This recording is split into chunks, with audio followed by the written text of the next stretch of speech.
अस्सलाम वालेकुम नाज़रीन, मैं हूं अहमद फवाद और आप देखते हैं मुझे मेरे YouTube चैनल और फेसबुक पेज पर। नाज़रीन, आज तारीख है 4 अप्रैल और दिन है सोमवार का। अहम खबर है आज के इस व्लॉग में आपके साथ मैं शेयर करने जा रहा हूं। अपोजिशन को सुप्रीम कोर्ट ऑफ पाकिस्तान से बड़ा झटका जो है वो मिल चुका है।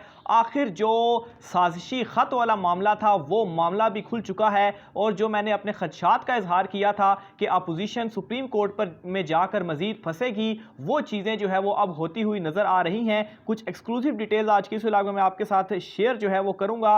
वज़ीर-ए-आज़म इमरान खान साहब जो हैं उनकी बिग विक्ट्री इस वक्त हो चुकी है। तो मामला नाज़रीन कुछ इस तरीके से है। सबसे पहले डिटेल में जाने से पहले मैं आपको जो लबो लबाब है एक लाइन के अंदर वो बता देता हूं ताकि आप जो है वो मामले को इसके अंदर ही सारा समझ सकें। तो मामला नाज़रीन कुछ इस तरीके से है कि अदालत में आज जो स्पीकर के इख्तियारात हैं वो वाजे करने का बार बार जो है वो कहा जाता रहा है कि जो आर्टिकल 69 है जिसके तहत ये जो रूलिंग है वो दी गई, इसके ऊपर जो है वो रोशनी डाली जाए। लेकिन नाज़रीन जो अपोजिशन के वकील हैं फारूक नायक साहब, उनकी जो रोशनी है वो इसके ऊपर मध्यम ही रही है। वो कुछ वाज़े इस हवाले से चीज़ जो है वो बता नहीं सके। इस हवाले से डिटेल जो है वो आपको बताऊंगा।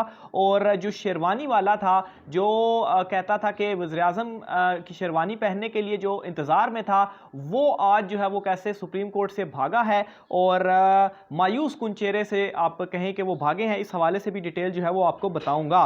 तो मामला नाज़रीन कुछ इस तरीके से है। समाअत शुरू हुई तो 3 की बजाय आज 5 रुकनी बेंच, लार्जर बेंच बनाया गया था, उसने की। और फारूक नायक ने सबसे पहले दलाइल दिए। उनकी 2-3 चीज़ें जो है वो मैं आपके सामने सिर्फ रखता हूं। उनकी जानिब से यह कहा गया कि पार्लिमानी कार्रवाई गैर आइनी और बदनीयती पर मबनी हो तो चैलेंज और कालादम हो सकती है। यानी कि वो कल की रूलिंग के हवाले से कह रहे थे। अब इसके ऊपर चीफ जस्टिस उमर अताब बंदयाल साहब की जानिब से कहा गया कि इस नुक्ते पर कोई अदालती फैसले का हवाला दें।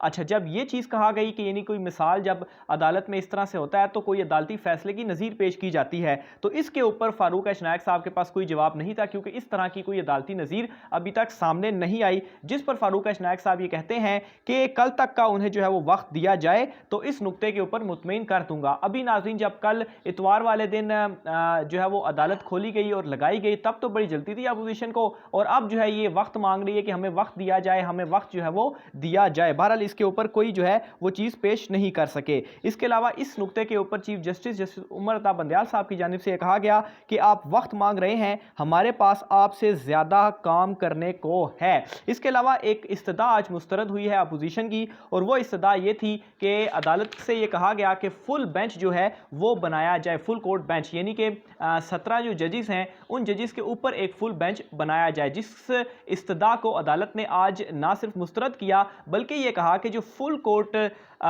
है उसकी गुज़श्ता साल ऑलरेडी 63 समातें जो हैं वो हुई हैं, और ज़ाहिर सी बात है अगर फुल कोर्ट बेंच बना लिया जाए तो इससे दीगर मुकदमात जो हैं वो भी असरअंदाज होते हैं। और साथ ही में ये भी कहा गया कि अगर आपको इस बेंच के ऊपर एतराज़ है तो हम उठकर चले जाते हैं, जिसके ऊपर फारूक नायक की जानिब से दोबारा ये कहा गया कि नहीं, हमें ये जो बेंच है इस बेंच के ऊपर मुकम्मल एतमाद है। तो ये नाज़रीन कुछ अहम चीज़ें थी जो मैंने आपके सामने रखनी थी जिसमें वो मुतमईन नहीं कर सके। इसके अलावा नाज़रीन एक और जो सबसे अहम चीज़ जो मैं ख़त से रिलेटेड आपको बताना चाह रहा था कि ख़त वाला मामला भी जो है वो डिस्कशन में आया। वो किस तरीके से कि chief justice of Pakistan justice Umar Ata Bandial साहब की जानिब से दौरान समाअत ये कहा गया कि डिप्टी स्पीकर की रूलिंग में पार्लिमानी कमेटी का भी जिक्र है।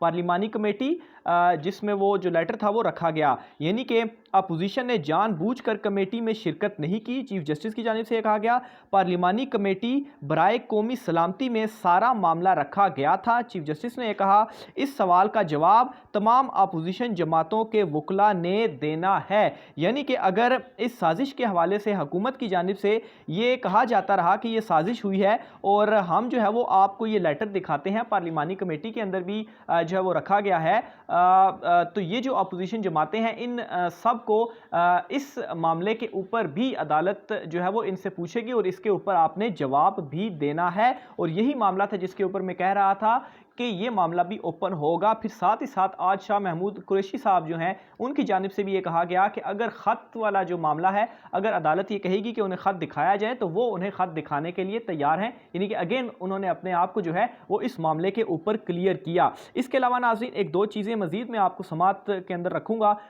ताकि आपको मज़ीद जो चीज़ें हैं वो क्लियर हो सकें। ख़ास तौर पर ये जो रूलिंग है और आर्टिकल 69 है और जो इख्तियारात वाला मामला है, इसको क्लियर करने के लिए समात में फारूक नायक साहब की जानिब से जो एक नुक्ता उठाया गया जिसको जो है वो यूँ कहें कि अप्रिशिएट किया जा सकता है, लेकिन उसकी भी डिटेल आपको बताऊंगा। उनकी जानिब से कहा गया कि 8 मार्च को तहरीक अदम एतमाद और असम्बली इजलास बुलाने की रेक्विजिशन जमा कराई गई। स्पीकर 14 दिन में इजलास बुलाने के पाबंद थे। स्पीकर ने 27 मार्च को इजलास बुलाया।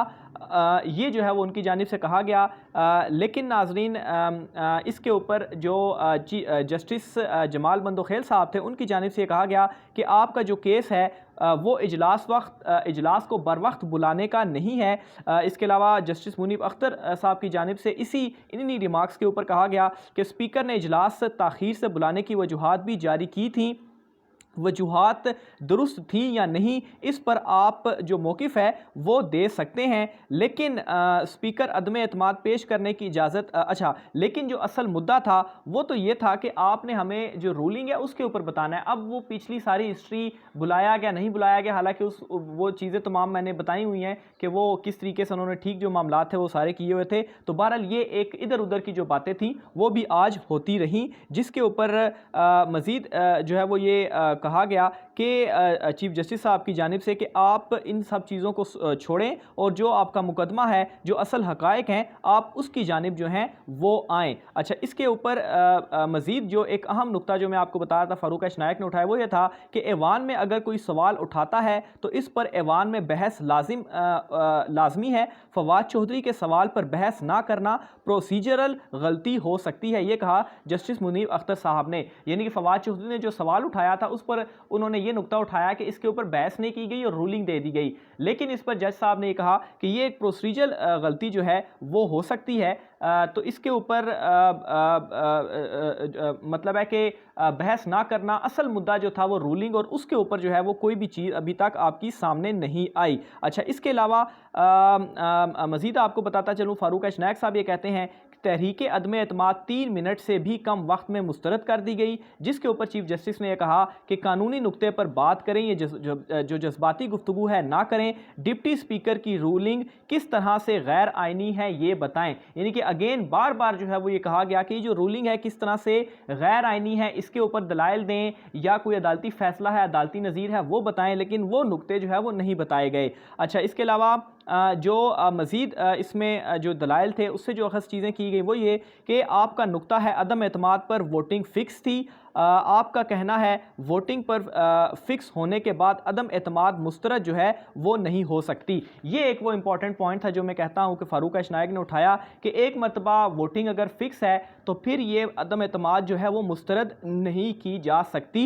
यानी कि इसके ऊपर फिर वोटिंग जो है वो होनी चाहिए। लेकिन नाज़रीन यहाँ पर फिर अगेन ये मामला है कि यहाँ पर वोटिंग, इजलास बुलाना, इजलास लेट बुलाया गया, जो बहस थी वो हुई या नहीं हुई, ये तमाम तर मामले इस वक्त ज़ेर बहस नहीं है। ज़ेर बहस ये है कि वो जो रूलिंग है वो गैर आइनी है और वो रूलिंग नहीं दे सकते। इसकी कोई नज़ीर जो है जो आर्टिकल 69 है इसकी जो मामलात हैं इसको जो है वो आपने डिफ़ाइन करना था। इसके ऊपर जो है वो कोई भी चीज़ आज अदालत में फारूक नायक साहब की जानिब से उस तरह से मुतमईन जो है वो नहीं की जा सकी।